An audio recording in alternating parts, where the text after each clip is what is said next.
Меня зовут Ринг Людмила Ивановна. Я живу в поселке Лобва, библиотекарь с 30-летним стажем. Иван Алексеевич Бунин. Ветер осенний в лесах подымается, шумно по чащам идет. Мертвые листья срывает и весело в бешеной пляске несет. Только взмахнет, припадет и послушает. Снова взмахнет, а за ним лес загудит, затрепещет, и сыплются листья дождем золотым. Веет зимою морозными вьюгами, тучи плывут в небесах. Пусть же погибнет все мертвое, слабое и возвратится во прах.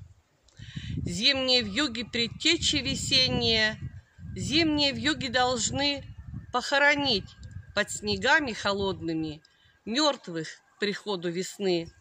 В темную осень земля укрывается желтой листвой, а под ней дремлет побегов и трав прозябания сок животворных корней. Жизнь зарождается в мраке таинственном, радость и гибель ея служат нетленному и неизменному вечной красе бытия.